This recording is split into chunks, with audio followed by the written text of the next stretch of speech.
વિદ્યાર્થી મિત્રો, ચલો હવે આપણે પારિમાણિક વિશ્લેષણના ઉપયોગો છે એ ભણ્યા છે. એની અંદર જુદા જુદા ઉપયોગો પારિમાણિક વિશ્લેષણના આપણે ભણ્યા. ઘણા બધા રીતના પ્રોબ્લેમ પણ સોલ્વ કર્યા. મુખ્યત્વે 3 વસ્તુ જે પારિમાણિક વિશ્લેષણના ઉપયોગ હતા એનો એક પછી એક આપણે સ્ટડી કરતા ગયા અને એ દરેક ઉપયોગના જુદી જુદી રીતના ઘણા બધા પ્રોબ્લેમ્સ છે આપણે સોલ્વ કર્યા. એમ છતાંય હજુ ઘણા બધા એવા પ્રોબ્લેમ છે કે જે ટિપિકલ કહી શકાય, થોડાક ટ્વિસ્ટ કરેલા હોઈ શકે, એની હાર્ડનેસ થોડી વધારે હોય અને કોઈ કોમ્પિટિટિવ એક્ઝામમાં કંઈ પૂછાઈ ગયેલા હોય. તો એવા બધા જે પ્રશ્નો છે, એવા બધા પ્રોબ્લેમ્સ છે, એવા જે દાખલાઓ છે એ હવે આપણે સોલ્વ કરવા છે.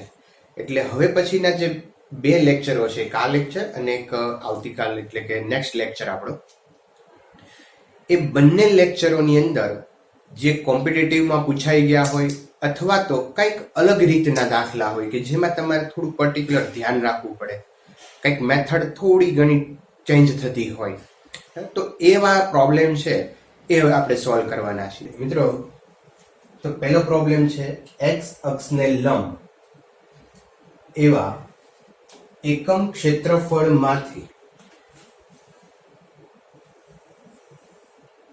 એકમ સમયમાં પસાર થતા કણોની સંખ્યા.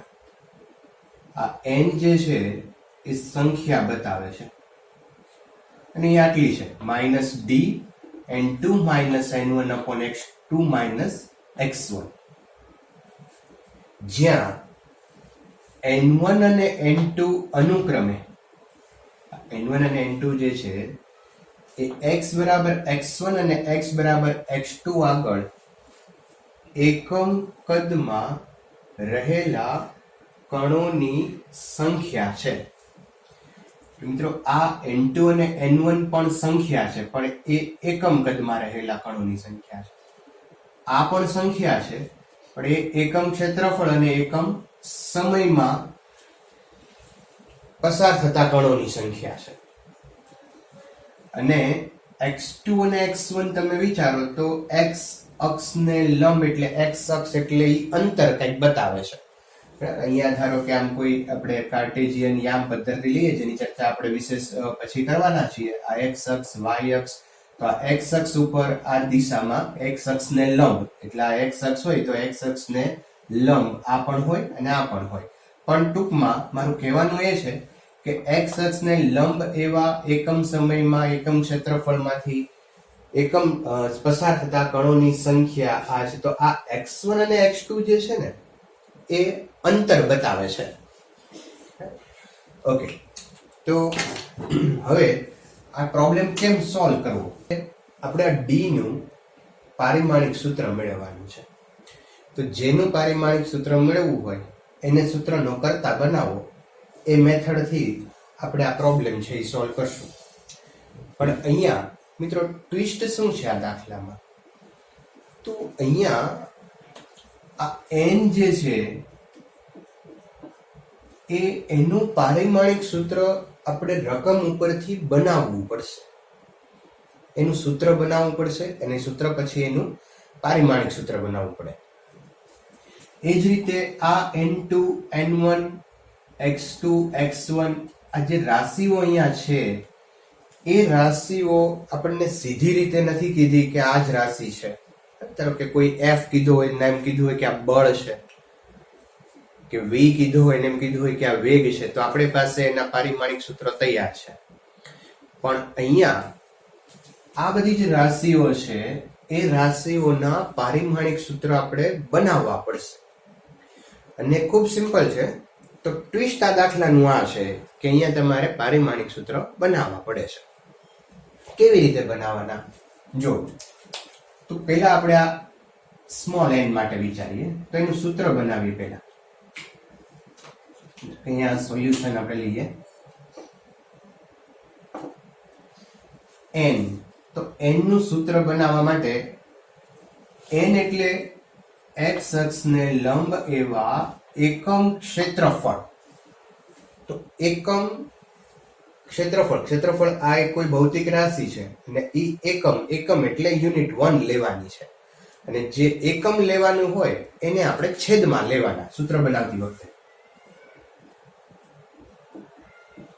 ક્ષેત્રફળ અને એકમ સમય, આ પણ ભૌતિક રાશિ છે સમય, અને એ પણ આપેલી છે એકમ. તો એકમ હોય એ ફરી પાછું આપણે છેદમાં લેશું. સમય પસાર થતા કણોની સંખ્યા, તો સંખ્યા આપણે લેશું અંશમાં. ઓકે, તો સ્મોલ n શું છે? તો કે એકમ ક્ષેત્રફળ અને એકમ સમયમાં પસાર થતા કણોની સંખ્યા છે. હવે આનું પારિમાણિક સૂત્ર બનાવીએ. હવે સંખ્યા, તો કે સંખ્યાને કોઈ પારિમાણિક સૂત્ર હોતું નથી એટલે આપણે લખવું તો 1 લખી શકાય. ક્ષેત્રફળ, તો ક્ષેત્રફળનું પારિમાણિક સૂત્ર L2, અને સમય, તો સમયનું પારિમાણિક સૂત્ર T1. આ બંનેને ઉપર લઈ લ્યો તો L-2 T-1, આ n નું પારિમાણિક સૂત્ર આવી. હવે n1 અને n2 ના મેળવીએ તો બેયના સેમ આવશે, કારણ કે x1 અને x2 આગળ એકમ કદમાં રહેલા કણોની સંખ્યા જ છે. તો જેમ m1 m2 દળ હોય છે, બરાબર, T1 T2 તાપમાન હોય, તો હા તાપમાન જુદા જુદા સમયના અથવા તો જુદા જુદી સ્થિતિના હોય, પણ છે તો બંને તાપમાન જ. પ્રારંભિક વેગ હોય, અંતિમ વેગ હોય, તો વેગ અલગ અલગ પરિસ્થિતિમાં છે, પણ છે તો બંને વેગ જ. એમ અહીંયા n1 અને n2 છે એ x1 અને x2 અંતર આગળ એકમ કદમાં રહેલા કણોની સંખ્યા છે, પણ છે તો બંને એકમ કદમાં રહેલા કણોની સંખ્યા જ છે, જુદા જુદા અંતરે છે. ઓકે, તો બીજું કામ આપણે કરીએ. n1 અને n2 નું પારિમાણિક સૂત્ર બનાવવા માટે એનું સૂત્ર બનાવીએ. તો x1 અને x2 આગળ એકમ કદ, તો એકમ કદ એટલે કદ આપણે લઈશું છેદમાં રહેલા કણોની સંખ્યા, તો સંખ્યા આવશે મિત્રો અંશમાં. ચાલો, સંખ્યાને અગેન કોઈ પારિમાણિક સૂત્ર નથી હોતું. કદનું પારિમાણિક સૂત્ર થઈ જશે L ઘન, અને ઉપર જશે L-3. તો n1 = n2 = L-3. ઓકે, ચાલો હવે આગળ જઈએ આપણે એમાં. તો x1 અને x2 છે, તો x1 અને x2 અંતર છે એટલે આપણે સીધું લખી શકીએ કે અહીં x1 x2 એ અંતર દર્શાવે છે, માટે x1 = x2 = L1, એનું પારિમાણિક સૂત્ર થશે L1. ઓકે, ચાલો હવે આપણી પાસે મિત્રો બધા જ જે જરૂરી પારિમાણિક સૂત્ર હતા એ આવી ગયા છે, અને હવે આપણે d નું પારિમાણિક સૂત્ર મેળવવું છે. તો આમાંથી d ને આપણે સૂત્રનો કરતા બનાવીએ. તો d = n x2 - x1 upon n2 - n1. અહીંયાથી d ને કરતા બનાવીએ તો આવશે. હવે બધાના પારિમાણિક સૂત્ર મૂકીએ. n એટલે L-2 T-1, x2 અને x1 બંનેના L1 છે. પછી આપણે આવું એક ભણી ગયા છીએ કે જ્યારે કોઈ બે રાશિ સરવાળા કે બાદબાકીથી જોડાયેલી હોય ત્યારે બે માંથી કોઈ એકનું જ પારિમાણિક સૂત્ર લખવાનું છે.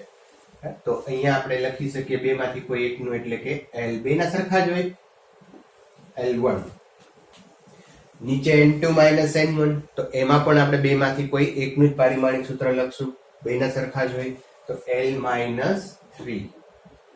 ઓકે, ચાલો અહીંયા આપણે થોડું સાદુરૂપ આપીએ તો -2 + 1 એટલે થઈ જશે L-1 T-1, અને આ ઉપર જશે એટલે L+3. અને ડી નું પારિમાણિક સૂત્ર થઈ જશે અહીંયા L 3 - 1 એટલે 2 L T - 1 અને m0 લખવું હોય તો તમે લખી શકો. તો આ થઈ ગયું ડી નું પારિમાણિક સૂત્ર. મિત્રો નેક્સ્ટ ક્વેશ્ચન છે, એક કંપ વિસ્તારથી દોલન પામતા પદાર્થની x અંતરે ગતિ ઉર્જા k બરાબર bx/x² છે. તો b ના પરિમાણ અને ખાલી જગ્યાના પરિમાણ સમાન છે. એટલે આ જે ચાર વસ્તુ છે ઓપ્શન આપ્યા છે એની સાથે આ b ના પરિમાણ સરખાવાના છે. હવે અહીંયા તમને ઓપ્શન આપેલા છે એટલે પ્રોબ્લેમ એ રીતે સોલ્વ કરવું જોઈએ. અહીંયા આપણે b નું પારિમાણિક સૂત્ર મેળવવું છે એવું પણ વિચારી શકીએ કે તો એને સૂત્રનો કરતા બનાવીને બાકીના પારિમાણિક સૂત્ર મેળવી અને આના પણ આની સાથે સરખાવી શકાય. પણ થોડાક ઓપ્શનો મુજબ કામ કરવું એટલે આપણો જે ટાઈમ છે એ બચે. ઓકે, તો અહીંયા પહેલો એક શબ્દ આપણા માટે નવો છે, કંપ વિસ્તાર. તો કંપ વિસ્તારનો અર્થ એવો થાય કે ધારો કે અહીંયા કોઈ એક સ્પ્રિંગ છે અને એના છેડે મેં એક બ્લોક લગાડી દીધો છે. હવે આ બ્લોકને હું નીચે ખેંચું, નીચે ખેંચો તમે અને પછી છોડી દો એટલે બ્લોક છે દોલનો કરે. તો સપોઝ આને આપણે નીચે ખેંચીએ તો આટલો નીચે આવે છે અને પછી એટલો જ ઉપર જશે. જેટલો નીચે જશે એટલો ઉપર જશે ને આ દોલનો શરૂ થશે. તો કોઈ એક બાજુના ઉપર અથવા તો નીચે જ્યાં મહત્તમ એનું જે અંતર છે અથવા તો સ્થાનાંતર છે એને કંપ વિસ્તાર કહેવાય. તમે હિંચકા ખાતા હોય અને હિંચકા જે મહત્તમ અંતર સુધી જાય એના મધ્યમાન સ્થાનથી મહત્તમ અંતર સુધી જાય તો એ અંતર છે એને આપણે કંપ વિસ્તાર કહેશું. તો એની વ્યાખ્યા હું અહીંયા લખું છું. અત્યારે કોઈ જરૂરી નથી પણ તમે આગળ ઉપર ભણવામાં તમારે આવશે એટલે આપણે તેની એક ડેફિનેશન લખીએ છીએ કે કોઈ પણ, અત્યારે બહુ સિમ્પલ ડેફિનેશન લખું છું, એક તરફના મહત્તમ સ્થાનાંતર ને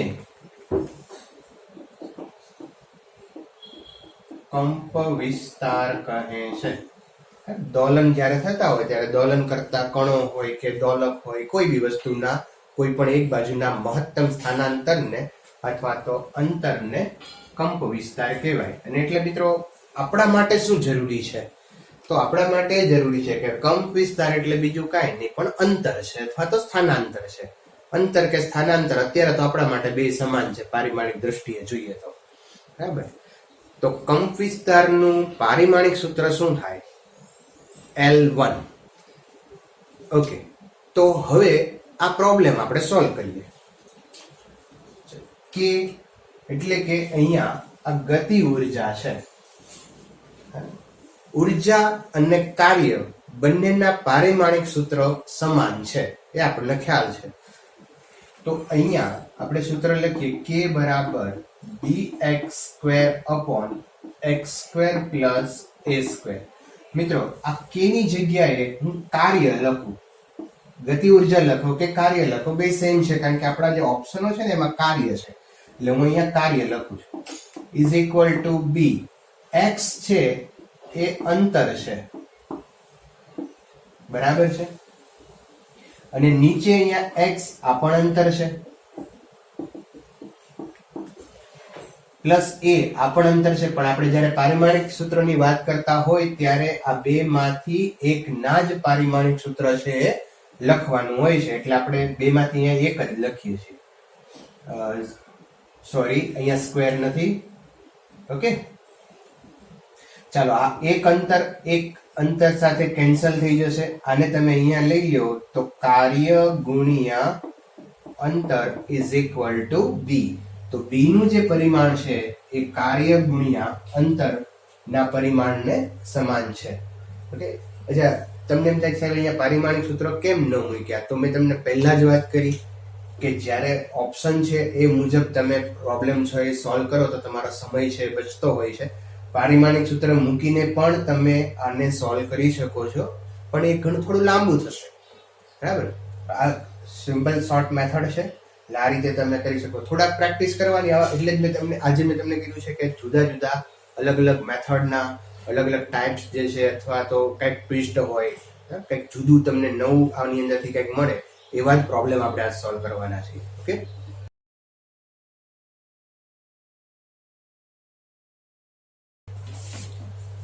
નેક્સ્ટ પ્રોબ્લેમ તમારી સ્ક્રીન પર જુઓ.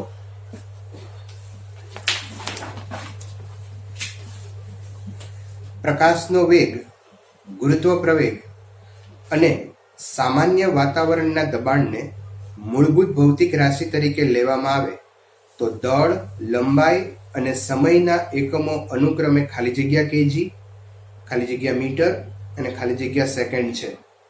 પ્રકાશનો વેગ c બરાબર 3 ગુણ્યા 10⁸ મીટર પર સેકન્ડ, g એટલે ગુરુત્વ પ્રવેગ 10 બરાબર 10 મીટર પર સેકન્ડ સ્ક્વેર, અને વાતાવરણનું દબાણ P બરાબર 10⁵ ન્યૂટન પર મીટર સ્ક્વેર આપણને આપેલું છે.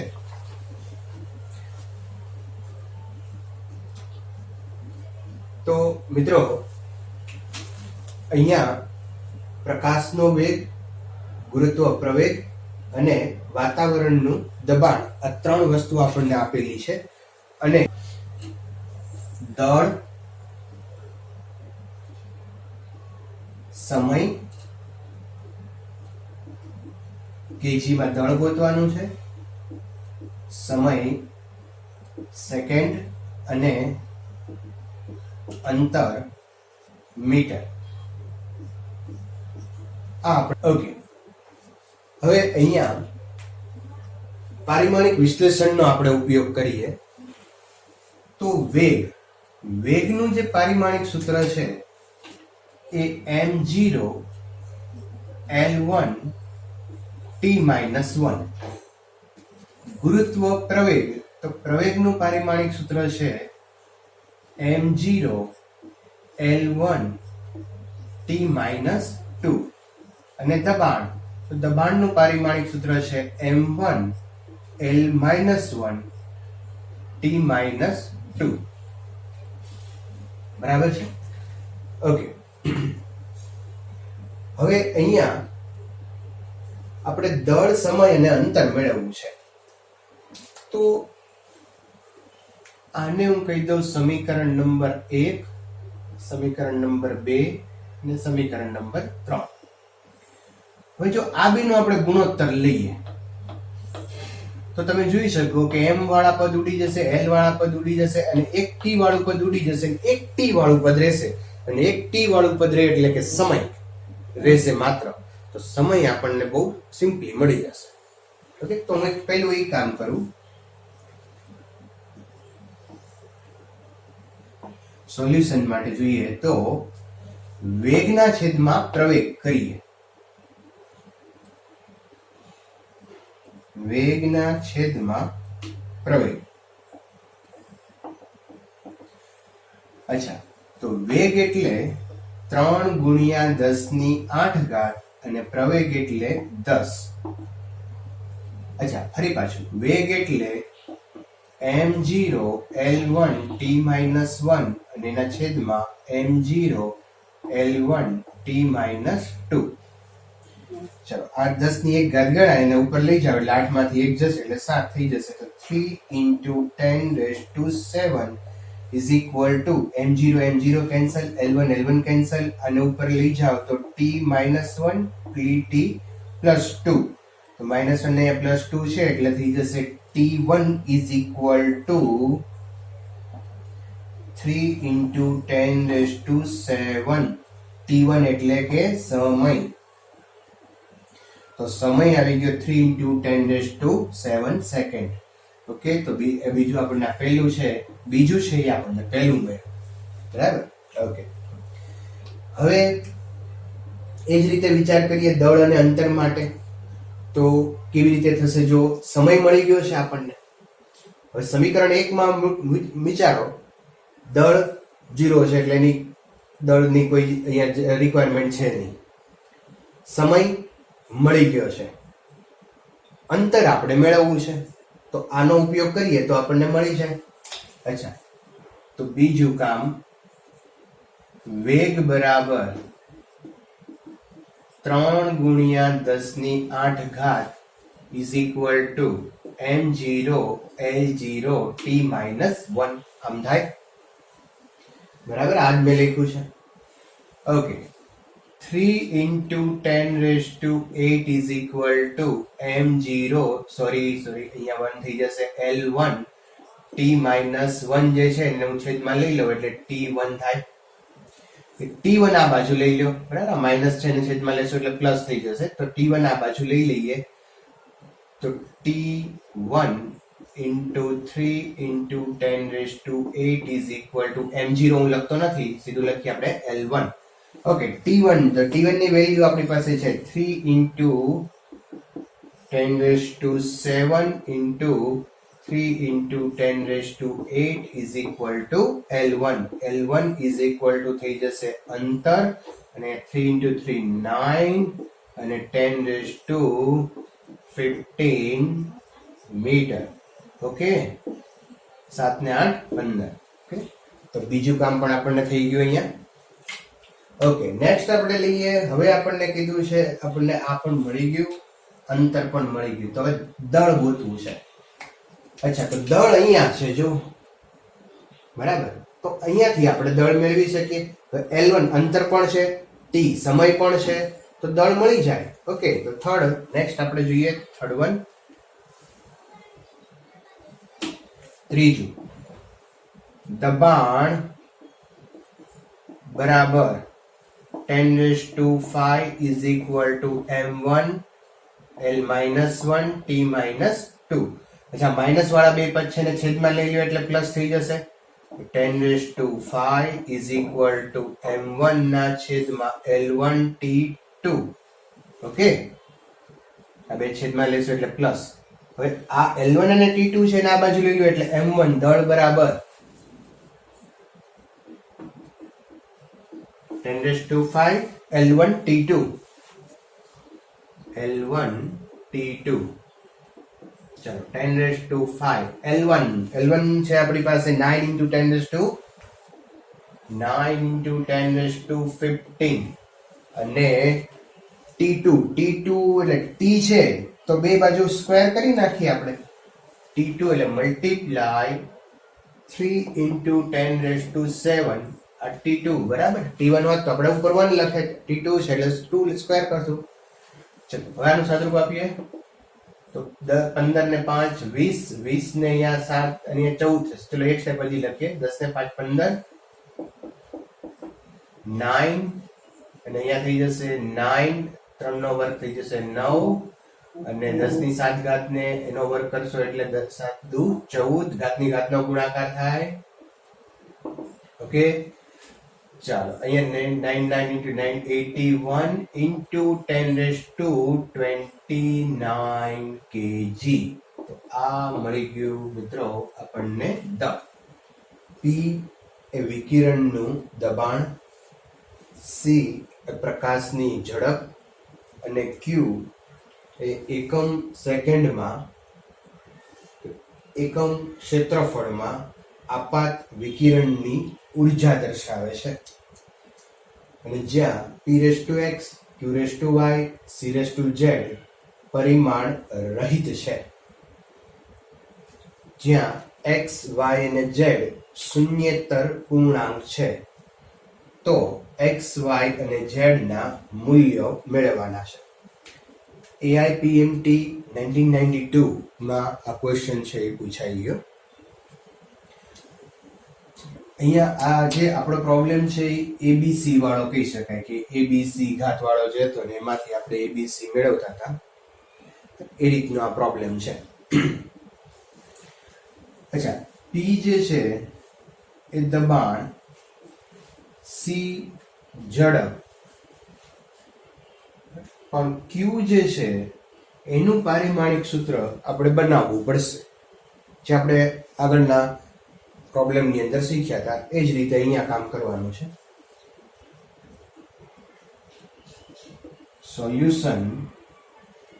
પહેલું કામ આપણે આ ક્યુ નું પારિમાણિક સૂત્ર બનાવવા માટે કરીએ. તો ક્યુ એ 1 સેકન્ડમાં અને એકમ ક્ષેત્રફળમાં આપાત થતી વિકિરણ ઉર્જા છે. તો જે એકમ છે એને આપણે છેદમાં લઈએ તો એકમ સમય અથવા તો સેકન્ડ, સોરી અહીંયા હું એક સેકન્ડ એટલે સમય છેદમાં આવશે અને એકમ ક્ષેત્રફળ માં આપાત થતી વિકિરણ ઉર્જા. તો અહીંયા આપણે લઈએ ઉર્જા. હવે આનું પારિમાણિક સૂત્ર બનાવીએ તો ઉર્જાનું પારિમાણિક સૂત્ર m1 L2 T-2. સમયનું પારિમાણિક સૂત્ર થઈ જશે T1 અને ક્ષેત્રફળનું પારિમાણિક સૂત્ર L2. ચલો આ L2 કેન્સલ અને ઉપર લેશો એટલે -1 થશે, -2 -1 એટલે -3. તો m1 T-3 આ થયું Q નું પારિમાણિક સૂત્ર. ઓકે, હવે આપણે આપણી રીત મુજબ કામ કરીએ તો P એટલે દબાણ. તો દબાણનું પારિમાણિક સૂત્ર અહીંયા આપણે લખી લઈએ. દબાણનું પારિમાણિક સૂત્ર છે m1 L-1 T-2. પછી C છે એ ઝડપ છે, તો ઝડપનું પારિમાણિક સૂત્ર થશે L1 T-1. ચાલો હવે આપણને અહીંયા P⁻x Q⁻y અને C⁻z એ પરિમાણ રહિત છે. તો પરિમાણ રહિત છે એટલે આપણે અહીંયા 1 લખી શકીએ, અથવા તમે આમ પણ લખી શકો m0 L0 T0. બરાબર, બધાની 0 ઘાત એટલે 1 જ થાય. તો હવે આપણે અહીંયા નું સાદુરૂપ આપીએ. અચળાંક k મૂકવો હોય તો મૂકી શકાય, પણ આપણને x y z ની વેલ્યુમાં જ રસ છે એટલે હું k મૂકતો નથી. અથવા તમે અહીંયા રાખી શકો કે k નું તો કોઈ પરિમાણિક સૂત્ર તો છે નહીં. ઓકે, ચલો આની બરાબર આપણે લખશું 1 = k. k નું કોઈ પરિમાણિક સૂત્ર નહીં. p દબાણ, તો દબાણ માટે લખશું m1 L-1 T-2x. q m1 T-3 m1 T-3y અને ત્રીજું છે c. તો c એટલે L1 T-1z. ઓકે, ચલો આને થોડુંક સાદુરૂપ આપીએ. ઘાતની ઘાતનો અહીંયા ગુણાકાર થશે એટલે m⁻x L⁻−x T⁻2x. એ જ રીતે અહીંયા m⁻y T⁻3y L⁻z અને T⁻z. ચલો m વાળા પદ આપણે ભેગા કરીએ તો m⁻x + y. Okay, L⁻−x + z અને t માટે -2x -3y -z. ઓકે, ચાલો હવે અહીંયા m0 L0 T0 છે એટલે અને આપણે એની સાથે સરખાવીએ તો આમ લખી શકાય x + y = 0 -x + z = 0 અને અહીંયા આપણે લઈએ -2x -3y -z = 0. બધાની 0 ઘાત જ છે, બરાબર ને, સિમ્પલ. ઓકે, અહીંયા તમે જુઓ તો x = -y, x = z અને અહીંયા આપણે થોડુંક સાદુરૂપ આપીએ તો ઝેડ અને કોઈ બી એકનો આપણે રિલેશન લઈએ y નો, તો x ની જગ્યાએ તમે -y મૂકી શકો. અહીં x is equal to -y અને x ઇક્વલ ટુ z મૂકતા તો ત્રીજું સમીકરણ શું થશે? જો x is equal to -y, આપણે સોરી -y મૂકીએ અહીંયા, તો -y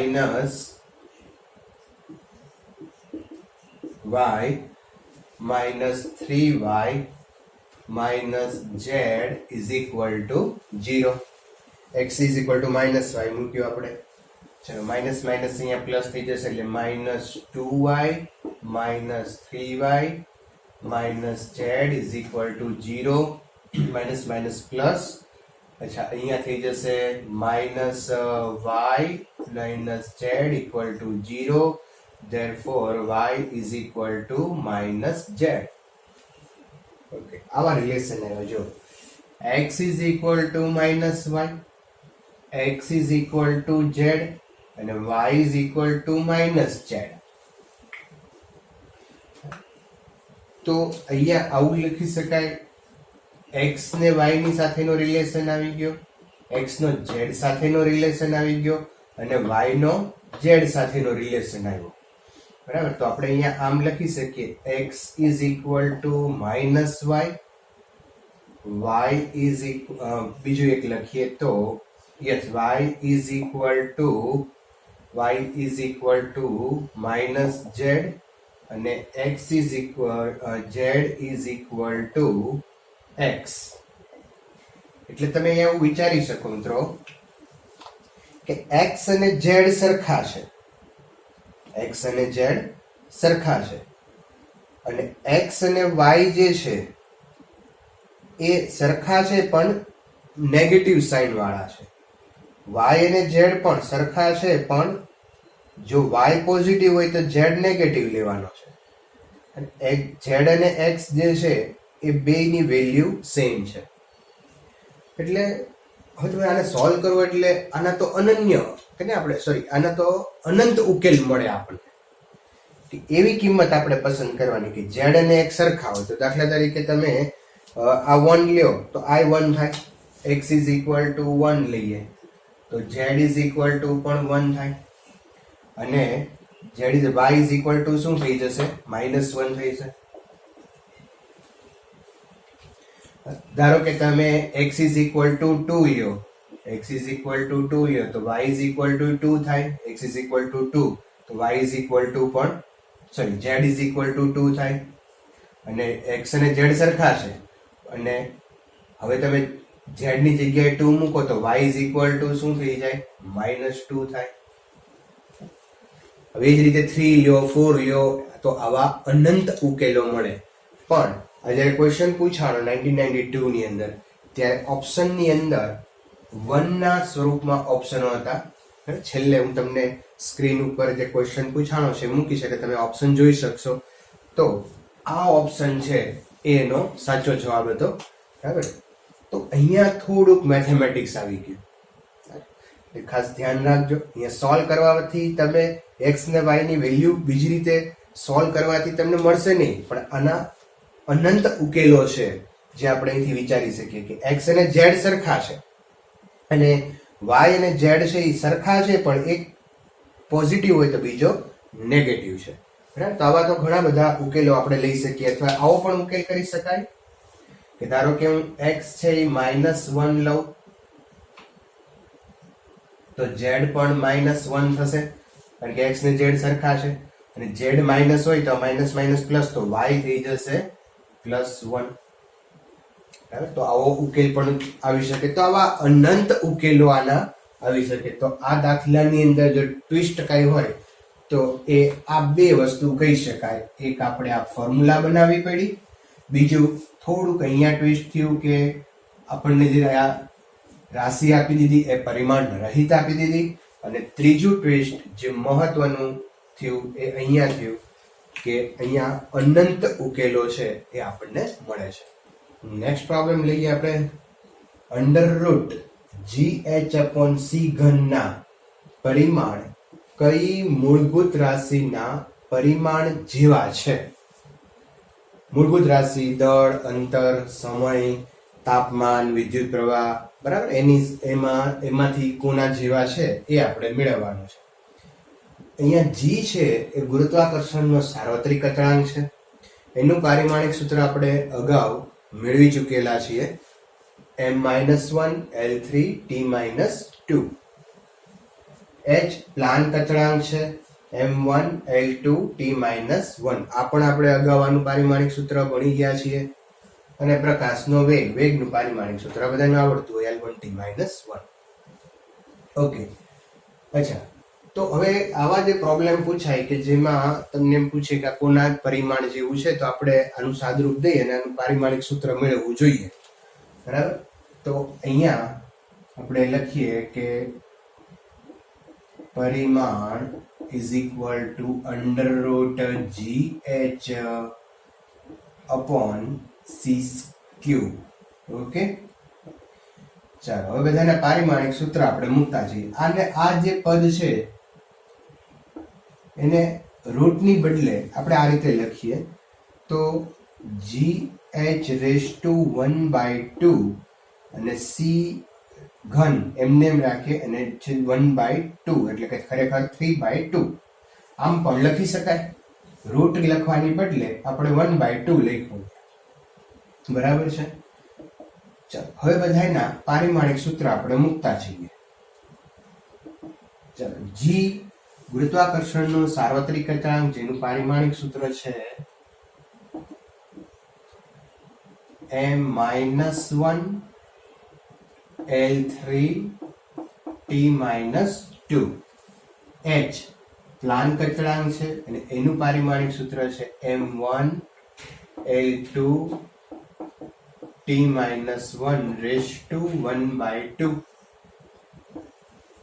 અને c એટલે કે પ્રકાશનો વેગ છે L1 T-1/3/2.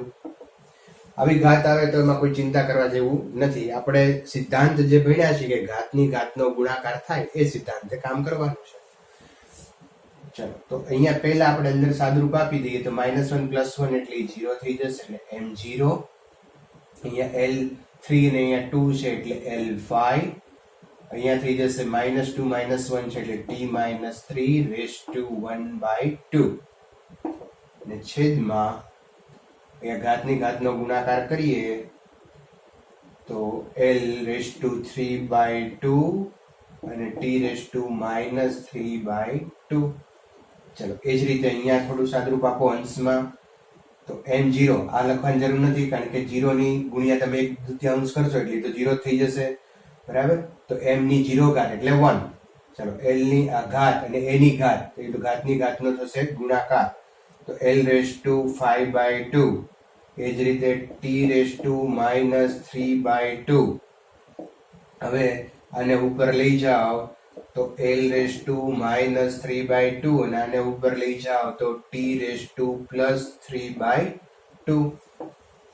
ઓકે, ચાલો, L5/2 -3/2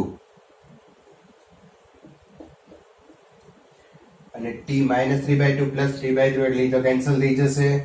ચાલો, અહીંયા તમે 5 - 3 એટલે 2 અને 2 ના છેદમાં 2 એટલે 1. બરાબર, આનું સાદુરૂપ દેતા આવડશે બધાને.